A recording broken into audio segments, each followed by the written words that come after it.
teaching, you will see the truth.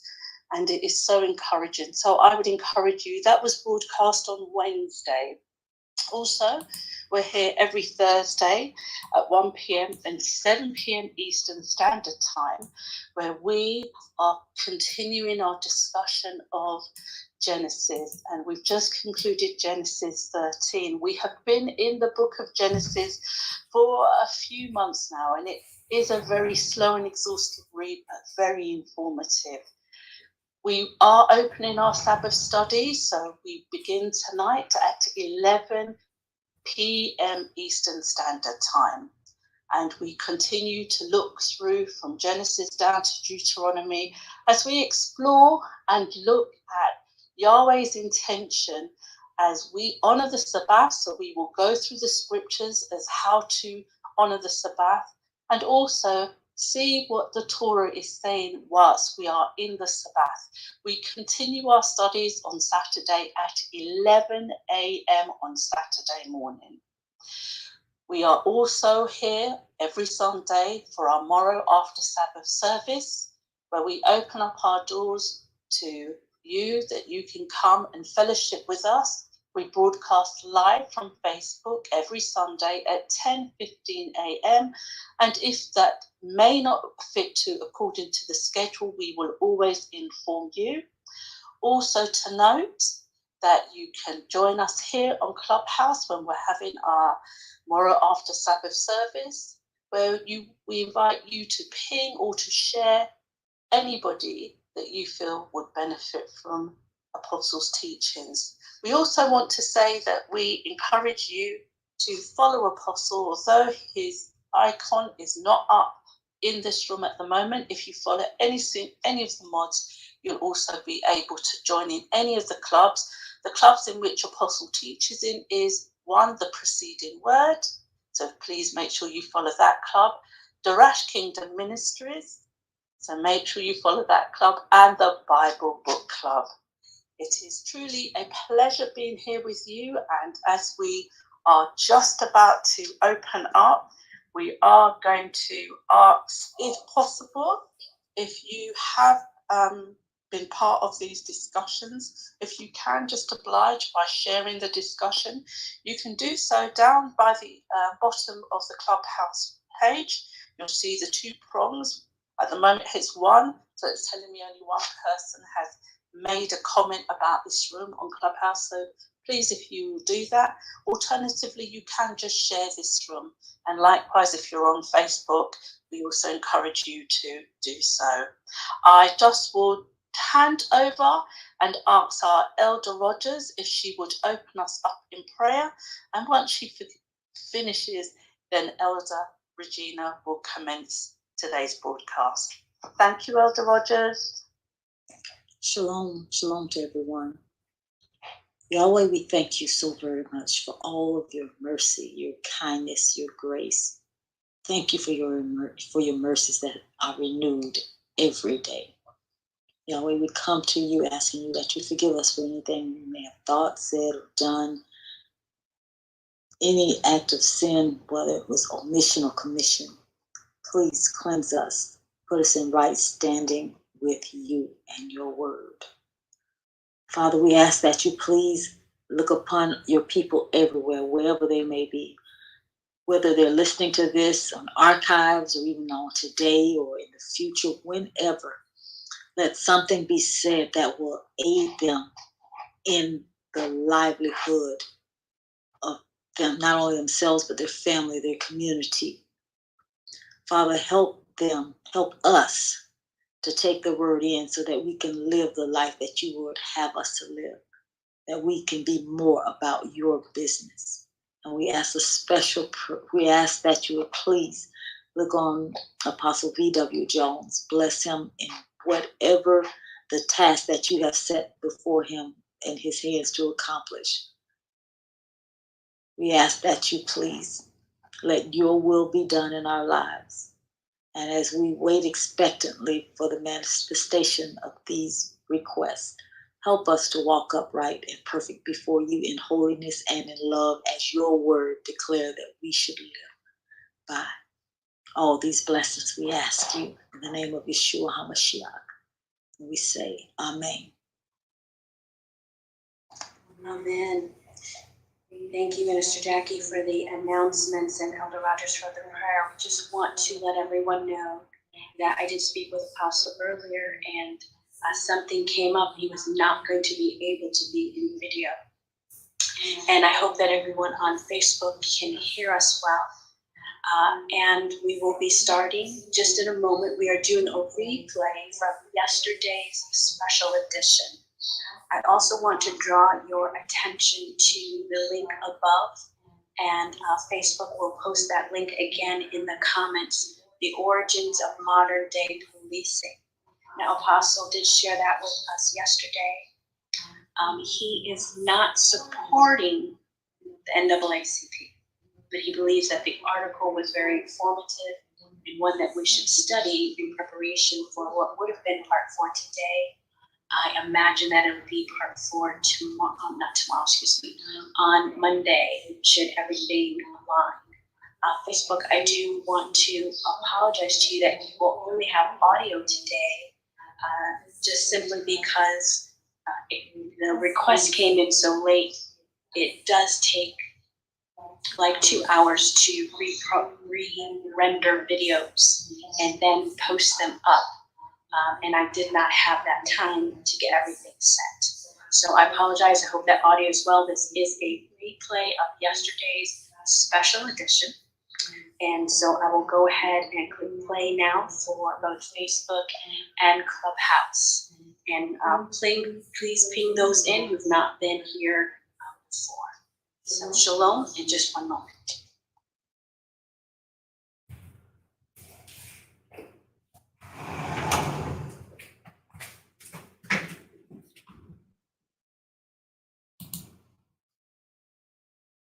Let us take opportunity to pray. Father, we come before you in the mighty name of Yeshua HaMashiach. There is none like you. We bless your name, praise your name, we glorify your name, and we exalt you. And we're asking you to be glorified in the words we speak, the way we approach this matter. Let the words of our mouths and the meditations of our hearts literally be acceptable in thy sight, Yahweh. You are our strength and you are our Redeemer. In the precious name of one is who Yeshua HaMashiach, our Savior and our King, we say, Amen. All right, everybody, good to have you. Good to be with you today. Kelvin Diggs, good to see you, my brother. Glad to be with you today. If you've got sons that are melanated, please share this page. If you're coming in on Facebook, I got it rolling across the bottom of the thread to please remember to hit the like sign or the heart sign and to make a comment if you're coming on Facebook. And when you enter into this platform, please do that. It helps the algorithm. This information is very important. I think that everybody needs to get that. So for those of you on Facebook, until I see that we got the same amount of likes as we do have eyes, and I don't know if that algorithm is right, please hit the heart sign, please hit the like sign, share this information as best you can with everyone you can. And if we don't share it, nobody else is going to. Because people don't like to read. And to be quite frank, if you ever want to hide something from an ignorant person, you hide it in a book. Because ignorance will never go to where wisdom is. Ignorance will never go to where knowledge is. Ignorance likes to remain ignorant and then try to use ignorance as a defense of something that they cannot change, and thereby now say that someone owes us something, but we've never informed ourselves, which is one of the narratives we have to take We apologise for a very strong listen to as both believers and as ourselves in this society we're living. I hear it on Clubhouse. I want to make sure that you all get the opportunity to embrace this in truth. I'm not going to be long with you today. We did commandeer and hijack our Bible book club today. We'll probably do that later on tonight. But please ping people into the room. Please share. Matter of fact, if you're in Clubhouse, I don't ask you guys to do anything that we do biblically. Our church is our church. Our ministry is our ministry. this is a social matter. So today, yes, I'm hoping that anyone and everyone who's on our Clubhouse platform and is a citizen of where we are, please share this room. I want to share information with you that doesn't come from your Bible, but does affect everything that you do as a Bible believer. If you're here in this lifetime, it doesn't matter what country you're in. It matters that you understand this information. All right, so let's share the rooms, if you will. I'm asking of it. Y'all know I don't ask y'all to do that. I do ask you to hit like and heart when you come in, but we move on from there. All right, so let's get started. I want to take a few moments to read something to you from the NAACP. I am not pushing for racial equality. I'm not a proponent of racial equality because equality is the wrong narrative to hoist.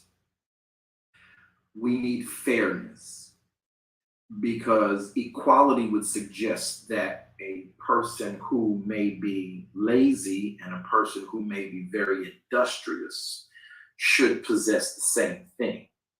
And that's not true. If I put forth an effort and you put forth an effort, we should receive what's fair for our efforts. If I stay home and become lazy and you push forward, then what's fair to you is what you grab and what you gather. Because you went out there and did the work, I stayed home, I missed out. So equality would promote that, okay, because you went out that day and you got all your work done and I didn't, and because I might be in the same vicinity neighborhood-wise as you should automatically give me. No. Biblically speaking, if a man doesn't work, a man don't eat. If a woman doesn't work, Shalom, Alexandria. Hey, girl, I'm so glad you're here. Lady, I'm glad you're here. If a girl doesn't work, then a girl don't eat. So when we talk about the construct of equality today, we need to make sure we make a divide in what it truly and sincerely is. So I'm not a proponent of equality, never have been. I'm not. I won't ever be. I'm a proponent of removing barriers from off my head. That's not equality, that's what's fair. Removing false ceilings and false plates and glass ceilings from over me. Releasing shackles and fetters from off of my arms. I don't need your equality, I need your fairness. Be fair. Do right. Do me right, I'll do you right. I promise you I will. You do me wrong, you got to deal with everything that comes with me. So I don't think we should be pushing a narrative for equality. We need to be pushing a narrative for fairness. And so equality would say, one thing, but fairness says, hey, if he got up and he went to work, then he needs to get what is right in the market. He needs to get what the standards of that market are. And right now we don't have that across the board in America. And though I love my country, I ain't never leaving my country. I will fight for my country's freedoms. I mean that. And for all of you who are caught up in this narrative and this mentality that I respect everything that the Muhammad Ali did, the greatest fighter of all time. And he fought not just in the ring, but he fought for civil rights. I mean, he really did. I mad respect for him. And at the time, that particular war, he was right about. It proved out later on in years that we had no business in that war, but there was a reason for the war. But here's the catch. I do not believe that you do not take your children and send them and give them the opportunity and the experience as African Americans in America to fight for your country's liberties and freedoms. This is the greatest country in the world.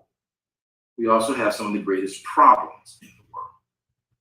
But for living and having the process to deal with those great problems in this great country, we have to inform ourselves of how to attain the liberties we so say we desire and need. And that starts with us educating ourselves. So I'm never leaving this great country. I will fight and send my children off to war for this country. That's just a fact. And I will put my children and my sons in the mindset to understand that this is ours. We might not be recognized in it, but it is ours. We can't go anywhere else. And if there's one thing the country will let you do is fight for it. Now, once you get into the military, you have some abilities to make some serious changes. But at the end of the day, there are many of us right now, because of labels on us as Black people, as African American people. I'm not talking about anybody who's not an African descendant of slaves born here in America.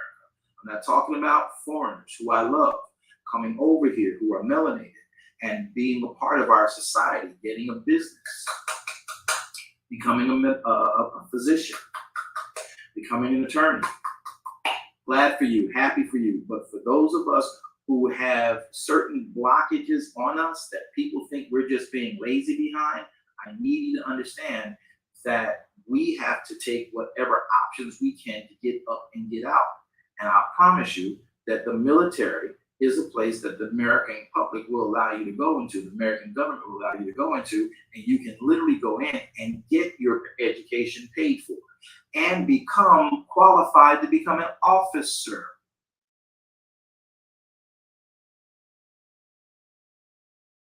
But you want to F the police, and you want to F the pigs, and you want to, I ain't fighting for nobody. And if anything ever happens to America, you same clowns talking that same garbage are going to be the first ones they snatch off and tell you, you now belong to us. If another nation comes in here and we don't fight for our own nation, though we have issues in our nation, we can't have our issues resolved by another nation overcoming this nation. Think. I ain't sending my child off to war. Your child needs to be able to go and defend and stand for something, which is why they're running around the streets right now looking like a bunch of baboons and ignorant people. And that's what image we have left, because we do know there is prejudice here, but there's prejudice everywhere. In America, we at least have to fight for our yard. I can fix the grass in my yard if I can make sure I own and possess my yard. So fighting for our nation, fighting for who we are, is something we must do. Stop getting caught up in some spade game conversation because your uncle went over to war and decided to actually buck the authority of the captain and got put in the brigade and threw into Leavenworth. And now you talk about, oh, it's all racist. The system is designed to do what it does to protect the country. Yes, there's racism in everything you do. There's racism on your job. Don't tell your children not to fight for this country. Many of those skill sets in the military, all of our children need. That is how we end up getting into engineering. Some of the greatest engineering programs on the planet, the Army Corps of Engineers, you need to be a part of it. You want to make streetscapes, you want to fix gutters, you want to be able to build a dam out of a bobby pin and a pencil. You need things like the Army Corps of Engineers. You need things like the Air Force. Our children, particularly African Americans, need to learn how to fly. Send them to the Air Force. We need to know how to navigate nautical equipment. Send them to the Navy. It's a free education where they actually get paid. And guess what? They're on another thing, not on the block.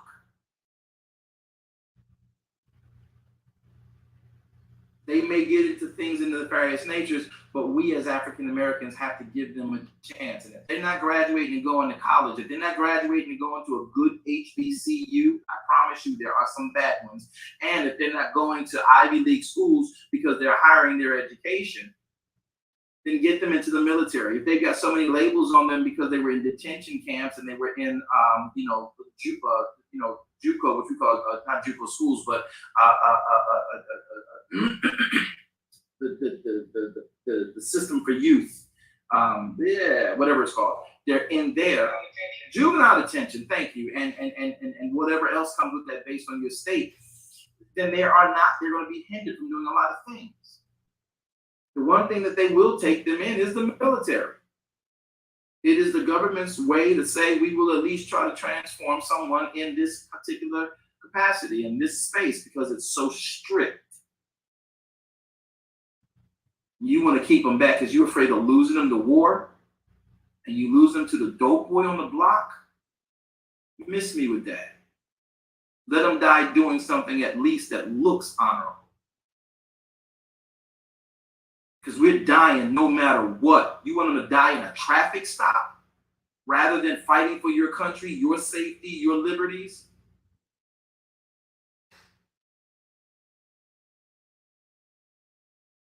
You get skills sets. You learn how to communicate. You learn how to network. You learn how to build without equipment. You learn how to think in critical and stressful situations.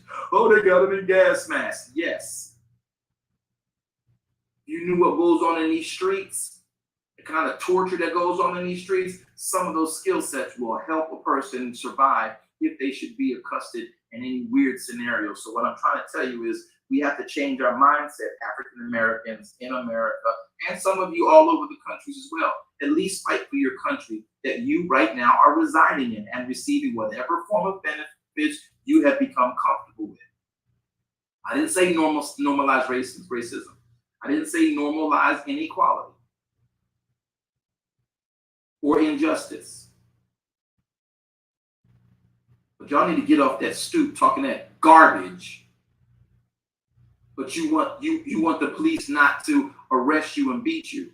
And go to the military, since the military, those who leave the military are the first option to become officers in your region. Hello, somebody. Wouldn't it make sense that one on you get trained so you will learn how to and when to use a weapon, and we don't have to worry about dying? And you got someone who understands and is empathetic to your neighborhood crisis, who can now join the force in the neighborhood they left, or one like it somewhere else. Stop making all these damn excuses. But you want the world to feel your pain and feel our drama. Until we start taking responsibility for who we are and where we are and what we do, miss me with trying to get out there and be on a protest. You ain't made no changes in your home. You ain't made no changes in your mind. They see you the same way as they've been propagated about you. The propaganda that you're hearing about us, technically, we let it become a real issue. Wrong as it is, because of how we move. And then we don't move towards what needs to be done. Tell our children, no, you ain't going to the military. You ain't going to fight for the white man's war. You are an ignorant, or I should say an unlearned person. And I want to be an aid to you today and help you learn something very important. This is your country. That part we can do. And if we get enough in that, because I got a lot of people who have come from other nations who are here and in our army representing the issues of their country, that not their country, but them now being a citizen, so that they can have the right to bring more of their natives from their country into this country, and then they can protect their group while they're here and segment in this country and have protection and have officers on the force that understand their culture, so that whenever issues come in and they get these prejudiced ideas about them, they can say, hey, look, this is how we operate and this is what we do. We're not doing that, African Americans in America. We just think that it should be assumed that they understand it. They could care less. If you care, don't remove yourself from the places and the ports you can be plugged into to make change. And if you're worried about the gun issue in America, at least learn how to use one.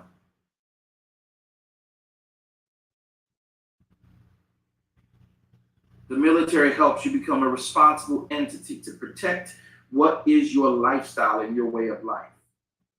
Stop telling your children to not go to the military. I will fight for my country. I will fight for what I believe. Stop it because you want to be mommy and daddy and see your son or your daughter live long. Oh, I don't want them to go to the military. They could die in the war. They could die in some man-made, not a part of our work. You have no idea what governmental issues and what global issues exist unless you're in the intelligence field. At least your children can have an opportunity to sort of kind of break into intelligence, break into homeland security. Not break in like illegally break in. I mean like get into those opportunities that we can't get government jobs because you haven't taken the base government jobs. And since they won't give you those based on just your education, sometimes you got to work your way up. And because you had so many problems in school and being a deviant delinquent on the block, you got labeled. Get into the military. Let that become a course of how you can change for everyone to see your mentality and way of life, and then you can excel.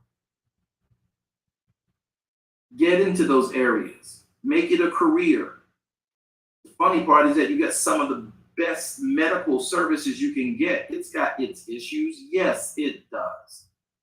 Do they treat our veterans weird who come back injured and without being able to function on their own? Yeah, they do.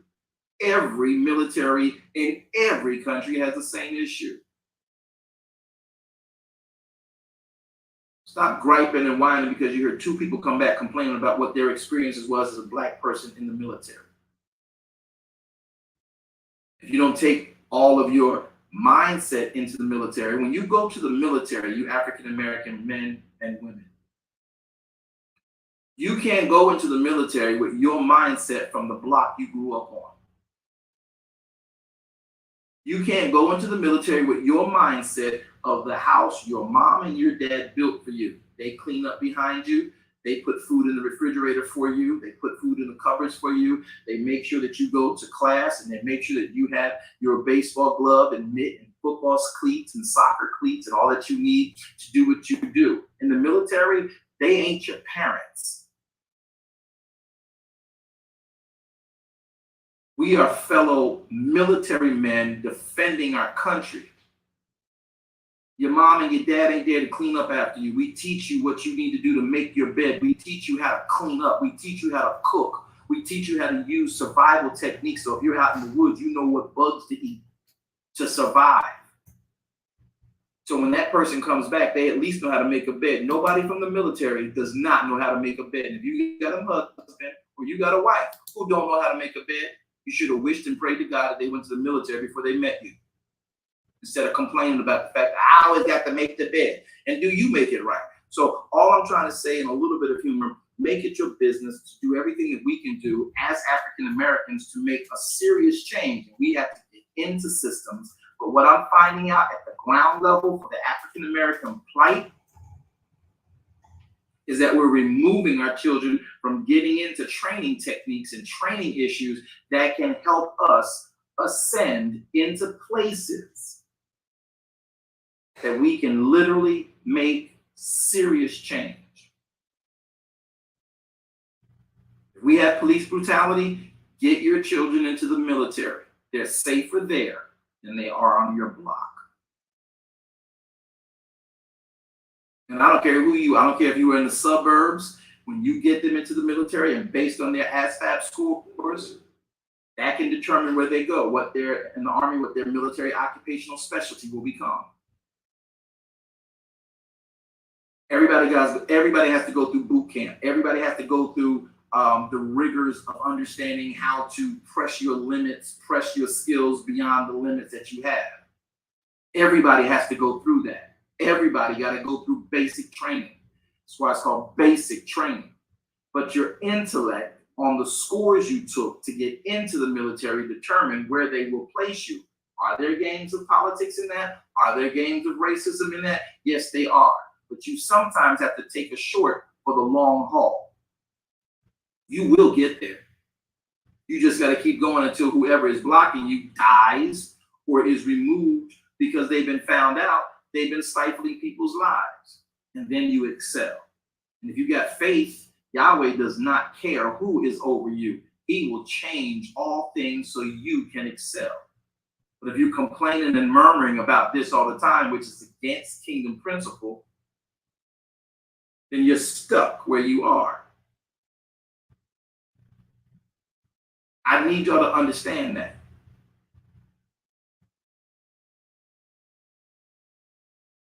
So when we tell our children, oh, I ain't gonna never let my children go into the military and fight for this country, then take your bags and move to wherever you're willing to fight for. This ain't the place for you, Black person in America.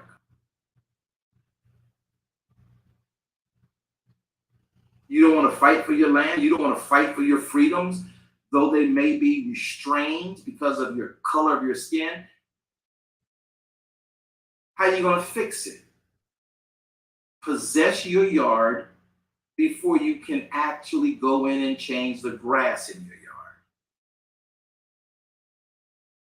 Stop telling your children you don't want to be, they don't go to the military. The military has probably helped so many people. I got so many of my family members who are prestigious and they die with honor. They have been buried with honor and presidential awards and congressional awards because of their service to this country. Yes, were they still treated wrong? They were, but they had more opportunities because of their status in the military and the military's status in our culture, that they were able to move into how to actually be corrections officers in the prisons we are being disproportionately put into, and they were able to stop racism for the people who were corrections officers treating the prisoners wrong. Then we have some who are officers. I got a lot of officers, police, law enforcement officers in my family, and they're able to stop some of the foolishness they see. Well, guess what? If more of us are there, then we have a voice. You telling your children who are being harassed by the police, giving labels by the police, not to go to the military, but fight back and screw the police and disregard the police's instructions, and then get billy clubbed into comas. And then you want to cry and get on TV and call all these popular attorneys to come defend your case because you won't help your child get out of the neighborhood that they're in. And you think that you praying that Jesus is going to do it. Let me put y'all on blast. Christians who I help lead may lose all of y'all after today. Jesus is not coming down to take the wheel of your car. Jesus is not coming down to change your child's life. You know why? Because your child, just like you, has to choose him their self. And right now, in their immaturity, they're going to choose whatever they want to do. The best thing you can do is, until they get to the mind where they realize they need a savior, is put them in some kind of an empowered situation. And since we didn't do so well while they were in middle school and high school, we need to make sure that we give them the only other option that can get them back to college. And sometimes the military and the GI Bill for any military person can get an individual who did not have a good educational start into a college. And now you can change the mindset. While you also got them going, and they're going to college, paid for, and getting paid because they're serving the country. And when they get out of the military, if they should desire to retire there, if they should desire to get out, they can retire there with a pension. Some of you don't even have that, but you're going to stop them from getting it because of your experience based on what you might have gone through in the Vietnam War era. Which I don't agree with the Vietnam War. I don't. I get what we did. I don't understand and don't like the draft. I'm 100% with Muhammad Ali on that. But at the end of the day, our country says we need to defend these liberties for even ourselves or our allies. We better not sit here being ignorant, even though we don't like the restraints that we deal with by racism. This is our country. And for you and I, it's the only country we got. Until we put ourselves in a fortified position, Nobody's going to take up our cause in Congress. Nobody's going to take up our cause in legislation. Nobody's going to take up our cause with the police. Nobody's going to take up our cause with the amendment. Nobody's going to take up our cause with the Supreme Court. Nobody's going to stop the dope boy or the foolishness that happens in our neighborhood. Don't tell me about I don't want to send my son to the military because they're going to bring him back in the bag. And you can't even trust your son to go down to the corner store without getting bagged.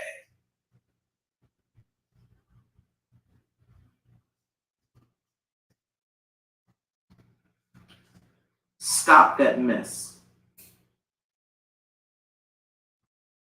Stop it. I have one of the most beautiful cousins, served 12 years in the Air Force. Left with honors in a very intellectual place. She herself was rough in school.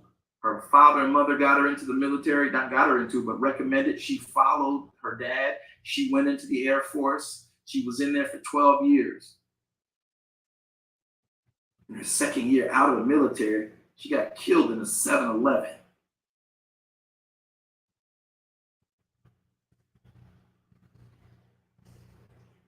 That was one of the hardest funerals I had to do.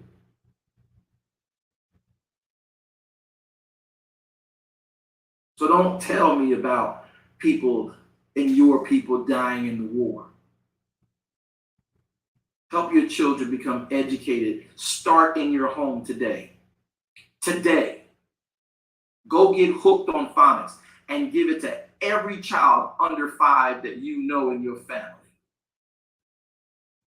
And make it your business to help them go through it. Fun, informative, deals with motor skills, deals with comprehension, deals with calculation, deals with critical thinking at a child's age. So when they get to school, they have better than a fighting chance. It ain't your job to lead the education system, Mr. and Mrs. Black person in America. It's not the education, it's not the job of the school to educate your child. It's yours. Well, I'm working all these jobs and I got to do all this.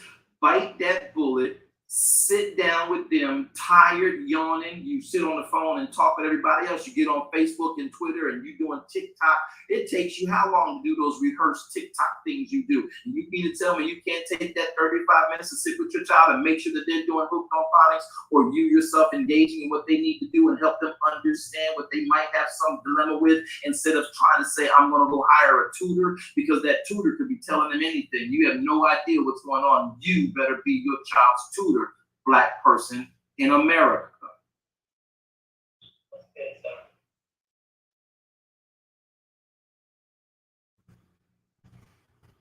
I got parents going to the school complaining with the principal about how their child is being treated, acting like your child is not the hellion that they are. But you want to go up and dress up and show up and act like we don't do that in our home. Take a real good check. And when you go back home, what do you really do? Where is your child? They're more on IG and TikTok and on television and on PK 2000, whatever the games are. And you fussing at them, yelling at them, cussing at them, screaming at them, telling them to move, go here, do that, and do the other. And that's how you're educating your child. So now when they go out to school where they're supposed to act like they have some kind of decency, they don't have it, because you thought it was just going to be osmosisly computed into their mind. It takes you and me as parents in our homes to guide our children, to make them first understand how they got to conduct themselves in society. So when you go to school, you have a real case against the teachers who may be prejudiced. And it doesn't mean that, let me tell you something, prejudice does not mean black and white. Because I got some black folk who, because they got out, and because they may know what we call etiquettes and manners, they will look at another child who seems to be unlearned and disdain them rather than teach them. That is racist as well.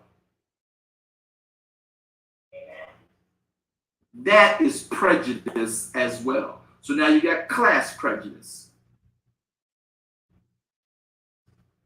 Keep yourself in the thoroughfare of every potential situation, and the only way to have that done is by education. We have to be responsible for teaching our children. Well, my children know better. No, they don't. I can remember in my church services where the children would be jumping all over on top of the pews, and we'd go out for dinner as church groups, and then the children are screaming and loud and all over the place, and they glad they out. Crayons and everything, they throwing them over the place, and like, hey guys, stop that. And that's because after a period of time, when you get to know people, which is why I push not to do so, I tell you, because some stuff you get revealed, you be like, you'll find yourself in a position where you're going to be prejudiced. But sometimes I would sit and deal with, and when I would find children doing that, I don't ever watch the parents to know how the household is run, because parents lie. Parents dress well. Parents have learned how to make a veneer. Children, they're honest. They're going to tell you the truth because they don't know no better. So I watch the children. When I watch the children as a leader and as a pastor and as an activist in my communities, when I watch the children, I can tell you exactly how your house is running. I don't care what car you drive. I don't care what job you hold. I can tell by the way of those children who's in charge in your house, who wears the pants in your house, who cusses each other out at the house, and how often you have arguments just by watching your children when they're in our presence without me asking them a question, just by watching how they move. Because they are going to literally exude everything you do by nature in your home. So Black America, we can't blame all of America for our plight. We got to take ownership, and it starts by us taking ownership of what we possess.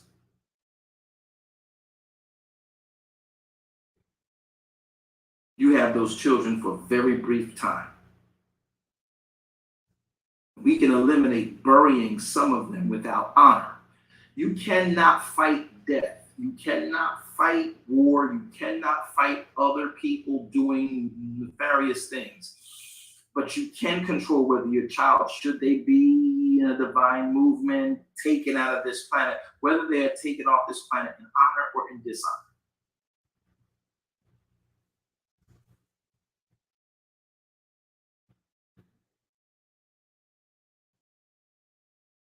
You want the world to remember your son because he down here, he's died down at the hands of the police. But when I go to do the funeral of my Black brother or Black daughter in our communities, only 2 people got one good thing to say about it. But because of how they passed away, we want the world to see them and paint them as some angel in the neighborhood. They were straight hellions.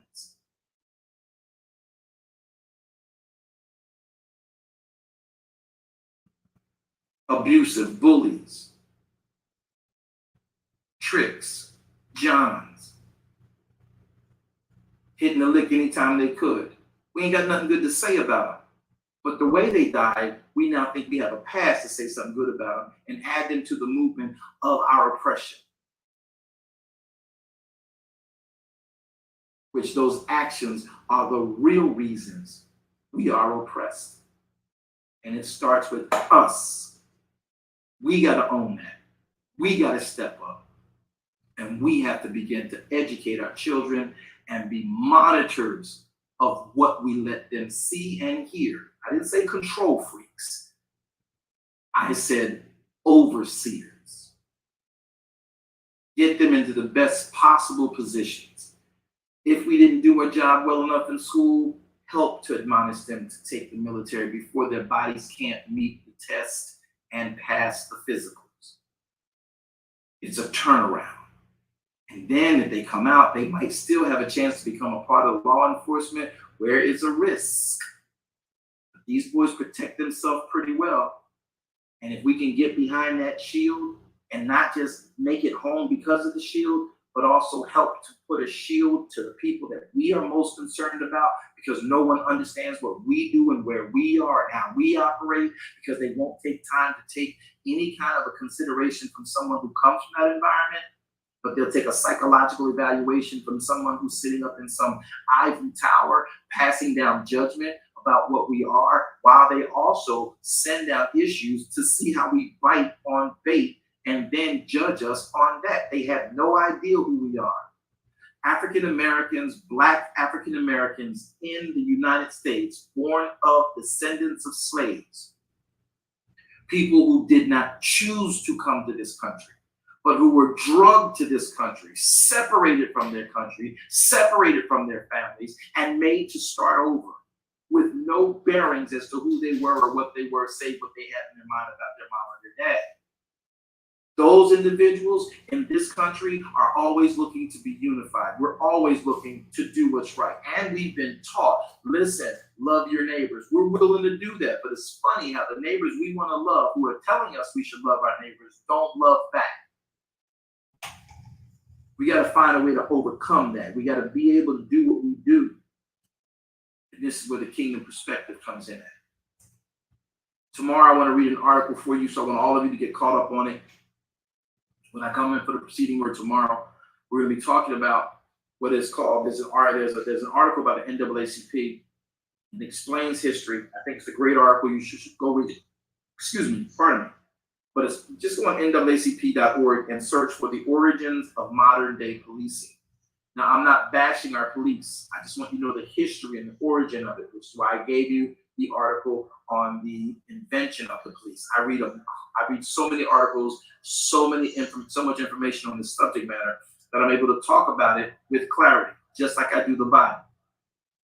So I'm not just out here trying to be an activist. I'm trying to get you active in how we can change our situations. And we got to kill a few myths that we've been given. It's funny. This military thing is bigger than y'all think. If the military is controlling the masses, why wouldn't you want to be in control? Let that sink in.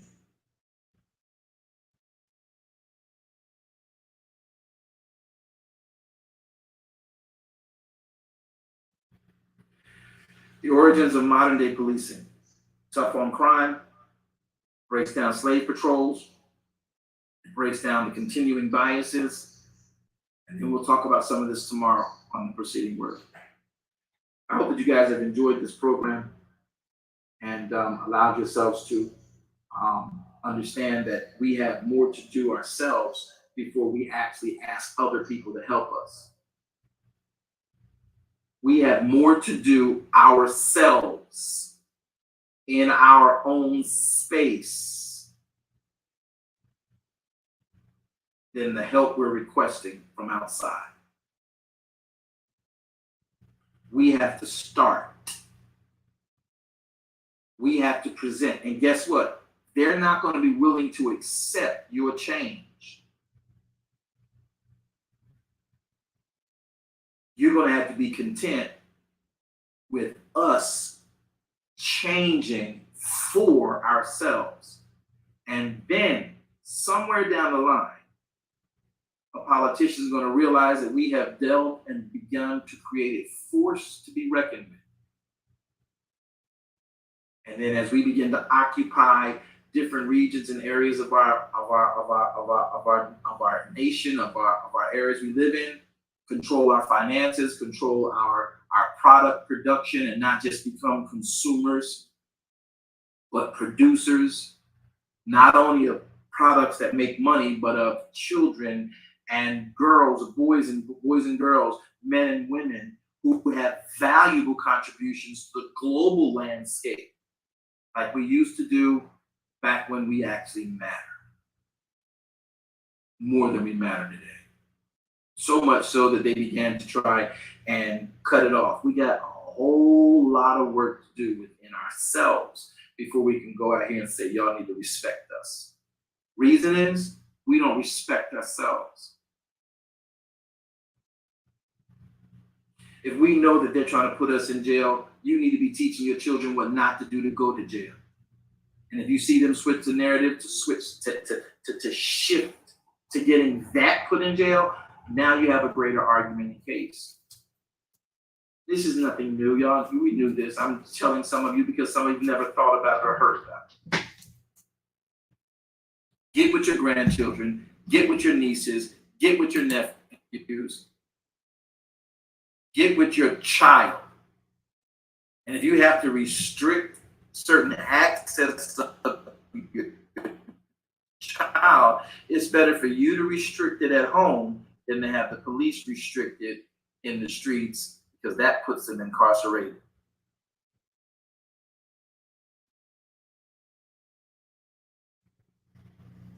So I leave you with this thought as I move from here. Slavery was never a rule of government. Slavery was always a rule of the police. And I don't care how many of us are policing right now, until we change the rule, we're always going to have issues.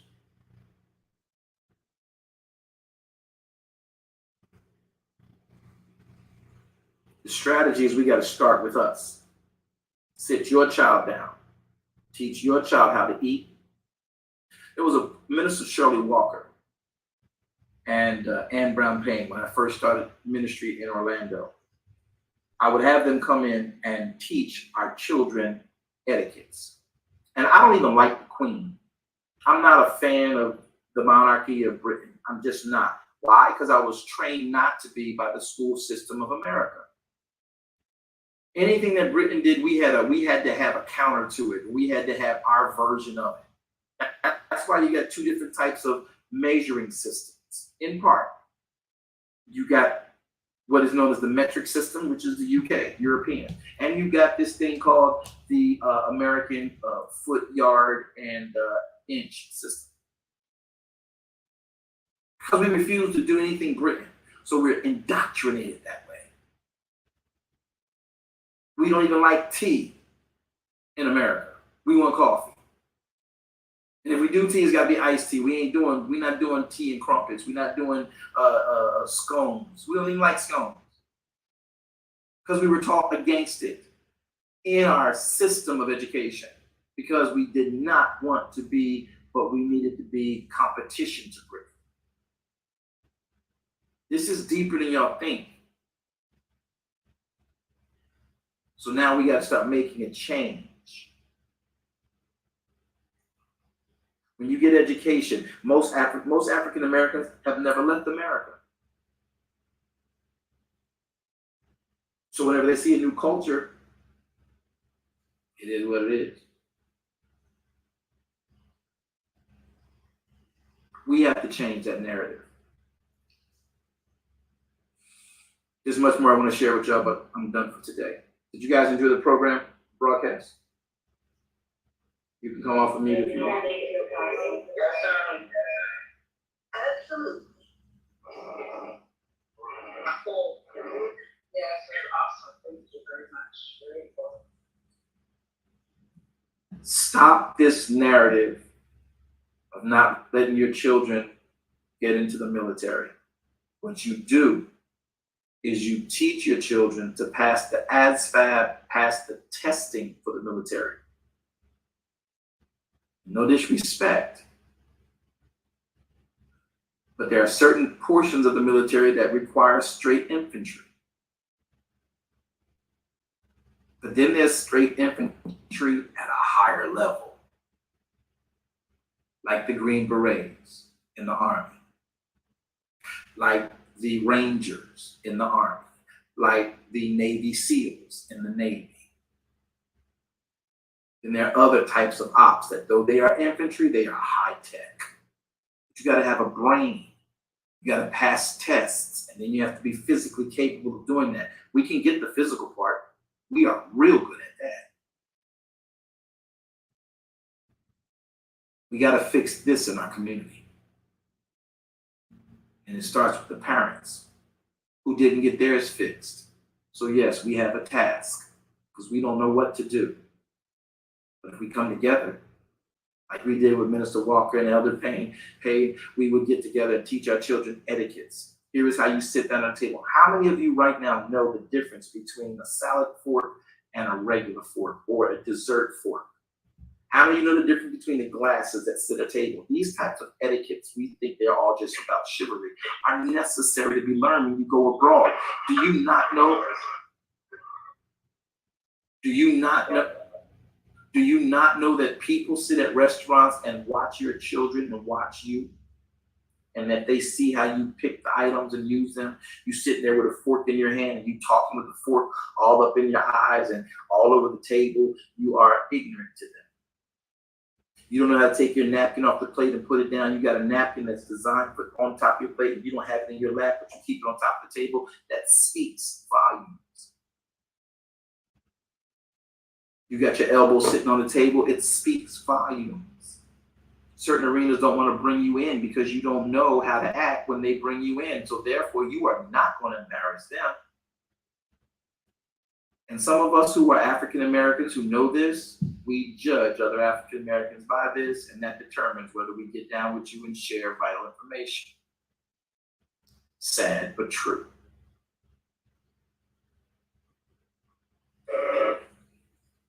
If y'all know I just told the truth, say amen. Amen. So we got to stop blaming everybody else for our issue. Own up to where we are, get up to par, and now let's start launching a better campaign. And not for equality, but for justice, for fairness.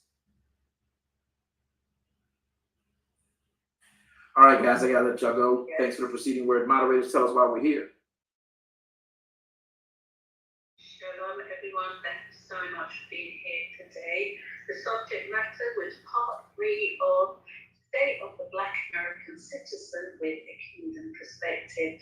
Don't forget, under the preceding word, we are here every Monday, Wednesday, and Friday at 1 p.m. Eastern Standard Time. We will be back here tomorrow for part 4. Please do make sure that you take notes. We do have all our broadcasts have been uploaded and recorded live via Facebook, and you can find us there at BLK Ministries. We are here every Wednesday for our weekly Bible study. You don't want to miss that subject matter. We broadcast live at 7 p.m. Eastern Standard Time, where we're continuing the discussion around the truth about the time according to Torah. If you were not able to catch last night's broadcast, please go over to BWJ Ministries, where you can access the recording. To note, we will be here Friday, tomorrow at 11 p.m. Eastern Standard Time as we open up for our Midrash Sabbath studies. We would like to invite you to come and join with us as we go through how to do Sabbath, and also as we explore from Genesis down to Deuteronomy. We open back those studies again at 11 a.m. on Saturday morning. If you have not done so already, you can click Apostle's profile and you can follow any of the clubs where he hosts rooms. That is Darash Kingdom Ministries, Bible Book Club, and the Preceding Word. We extend an invitation for you to join us for our church service, which is our morrow after Sabbath service, which is every Sunday morning at 10:15 a.m. And you will find us broadcasting live on Facebook, and we extend that invitation for you to join us here in Clubhouse. Thank you so much for being with us here today. Apostle, Yahweh be praised as always for your life. Back to you. Thank you very much for that, moderators. We appreciate all things that you do and all things you have had and all things that you guys do to help us do what we do, I should say that. And so we're going to let you guys go. Father, we thank you for the word, will, and plan of your life, of our lives by your word. Help us to communicate these things in a way that you are pleased with, and we are effective in making the changes necessary in our communities. Yahweh, man shall not live by bread alone, but by every word that proceeds out of the mouth of you, Yahweh, who are up him. So we ask you to guide us and teach us as we desire to commit to you and get out of our own way so that we can make Yah's way clear to the world. In the name of Yeshua HaMashiach, we pray and we say, man. Shalom, everyone. Thank you so much for joining us, Facebook. Thank you again for your patience as we were not able to get the video loaded. We want everyone to know that announcements were already read, but we hope to see you back tonight for our Sabbath Midrash studies. And we give honor to our apostle in his absence. And we also want to make sure that you do click and save the link above, the origins of modern day policing, and just have that read and be ready for that on Monday when we do the preceding word again. And so we pray that you have a blessed day. This room and Facebook will be closing in 5, 4, 3, 2, 1. Shalom.